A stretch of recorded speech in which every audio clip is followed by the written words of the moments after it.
Schools లో కానివ్వండి, పిల్లల్లో కానివ్వండి, అందరిలో మీరు ఒకసారి చూడండి టెక్నాలజీ ఏ విధంగా ముందుకెళ్తుందనేది ఒక్క బాబు గారి వల్ల సాధ్యమవుతా ఉంది. గతంలో స్కూల్ ఎడ్యుకేషన్ నుంచి మనం ఏ విధంగా టెక్నాలజీ మారింది, మనం డిస్ప్లే ద్వారా ఎడ్యుకేషన్ ఇస్తా ఉన్నాం. ఆ రోజుల్లో కంప్యూటర్స్ నుంచి ల్యాప్టాప్స్ తర్వాత ఇప్పుడు అంతా ఫోన్, ఇప్పుడు ఏవి టెక్నాలజీని మొత్తం కూడా బాబు గారు తీసుకొస్తా ఉన్నారు. అందరూ మనం ఇటీవల వచ్చిన సినిమా వాట్ ఈజ్ ఏవి అని ఒక బుడ్డోడు చెప్తా ఉంటాడు.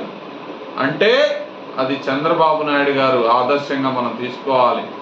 అంటే ఆయన వయసుని, ఆయనకున్నటువంటి అనుభవాన్ని చూపిస్తూ ఎప్పటికప్పుడు ప్రభుత్వ పరంగా కూడా డిజిటలైజేషన్, మీ గతంలో ఫైల్స్ అన్నీ కూడా పేపర్ మీద ఉండేవి, ఇప్పుడు ఫైల్స్ అన్నీ కూడా డిజిటలైజేషన్ అయిపోయినాయి. మన సిగ్నేచర్స్ డిజిటలైజేషన్ అయిపోయింది.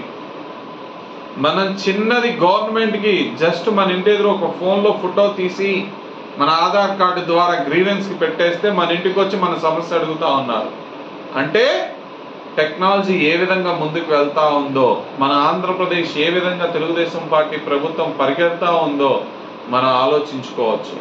అదేవిధంగా జూమ్ కాల్స్ కానివ్వండి, పార్టీ నేతలతో మాట్లాడటానికైనా, ప్రజలతో మాట్లాడటానికైనా జూమ్ కాల్స్ కానివ్వండి, టెలికాన్ఫరెన్స్లు కానివ్వండి, ప్రతిదీ కూడా చంద్రబాబు నాయుడు గారు ఒక క్లిక్తో మనందరికీ సమాచారాన్ని చేరవేస్తా ఉన్నారు. మన దగ్గర ఉన్న సమాచారాన్ని వారు తీసుకుంటూ ప్రభుత్వానికి ముందు నడుపుతా ఉన్నారు. ఇప్పుడు ఇటీవల నారా లోకేష్ బాబు గారు చూస్తూ ఉంటే మన వాట్సాప్ ద్వారా ఎటువంటి సమస్య ఉన్నా సరే మన చిన్న వాట్సాప్ క్లిక్తో మన సమస్య పరిష్కారానికి సులువైనటువంటి పద్ధతిని వారు అవలంబిస్తూ ఉన్నారు.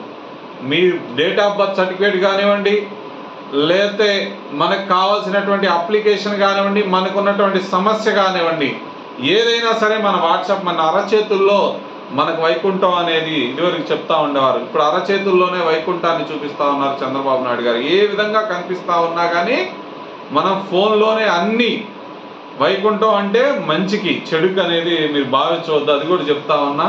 మన వెంకటేశ్వర స్వామి మనం దైవంగా భావిస్తూ ఉంటాం. ఆ ఏడుకొండల స్వామివారు ఆశిస్సుతో ప్రతిదీ కూడా మనం ఫోన్లోనే మనం చూస్తూ ఉన్న పరిస్థితులు మనం చూస్తూ ఉన్నాం. అంటే ప్రతిదీ కూడా మన ఫోన్లోనే మనం చూసుకుంటే టెక్నాలజీని మనం తీసుకొస్తా ఉన్నాం.